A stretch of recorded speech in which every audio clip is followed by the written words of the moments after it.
नमस्कार, मैं अंजना और आप देख रहे हैं ईश्वर इंडियन न्यूज। आइए रुक करते हैं आज की बड़ी खबर पर। एनडीए अति आत्मविश्वास को लेकर सतर्क, अमित शाह और जेपी नड्डा ने संभाला मोर्चा। बिहार विधानसभा चुनाव के लिए मतदान 6 और 11 नवंबर को होना है। इससे पहले भाजपा, जदयू और अन्य दलों के गठबंधन एनडीए को अति आत्मविश्वास से बचाने के लिए खुद अमित शाह और जेपी नड्डा ने मोर्चा संभाला है। दोनों रैली नहीं कर सके तो कार्यकर्ताओं को सक्रिय करने में जुट गए हैं। साथ ही महागठबंधन के नैरेटिव को काउंटर करने की कवायद भी तेज हो गई है। बिहार विधानसभा चुनाव जैसे जैसे निर्णायक मोड़ की ओर बढ़ रहा है, राष्ट्रीय जनतांत्रिक गठबंधन एनडीए की रणनीति में अति आत्मविश्वास को लेकर सतर्कता लगातार बढ़ती जा रही है।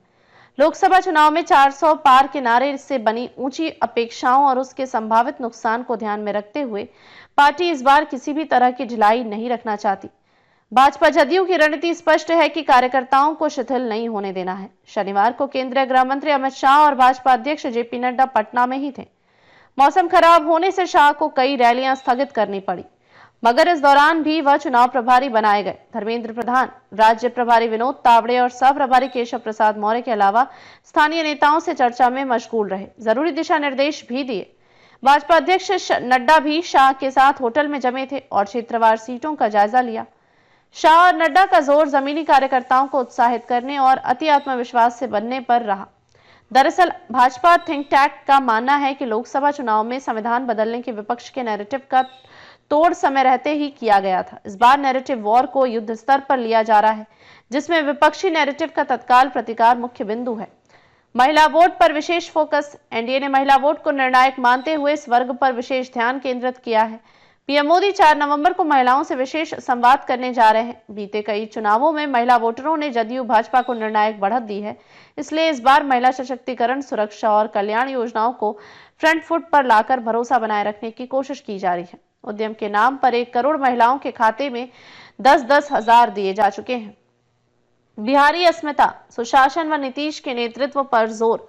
महागठबंधन ने इस बार 2 नैरेटिव को प्रमुखता दी है। पहला यह कि भाजपा नीतीश कुमार को मुख्यमंत्री नहीं बनने देगी और दूसरा, बिहार में सब कुछ गुजरात नेतृत्व नियंत्रित कर रहा है।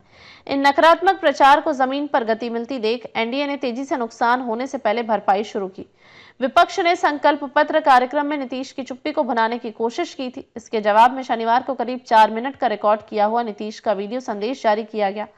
इस वीडियो में नीतीश ने अपनी छवि के अनुरूप बिहारी अस्मिता, सुशासन और 2005 के बाद बिहार में आए सकारात्मक बदलावों को रेखांकित किया। यह संदेश स्पष्ट था, निर्णय बिहार में ही होता है और नेतृत्व नीतीश का है। चिराग फैक्टर से बढ़त, एक करीबी लड़ाई पर नजर। एनडीए का आकलन है कि चिराग पासवान के गठबंधन में आने से पासवान वोट बैंक एक तरफ जाता दिख रहा है। पिछली बार जदयू को जो नुकसान चिराग के वोट काटने से हुआ था वह नहीं होगा, यानी नीतीश की पार्टी की सीटें बढ़ेंगी। एनडीए अपनी बढ़त मान रहा है, लेकिन रणनीतिक स्तर पर पार्टी इसे कड़ा मुकाबला मानकर चल रही है। भीतरखाने संदेश साफ है कि लोकसभा वाली गलती बिहार में बिल्कुल नहीं, इसलिए बूथ स्तर तक सख्ती से निगरानी जारी है। देखा जाए तो पहले चरण का चुनाव सिर्फ वोटों का नहीं, बल्कि नैरेटिव का निर्णायक लड़ाई है। एनडीए की चुनौती आत्मविश्वास और रणनीतिक सतर्कता के बीच संतुलन साधने की है।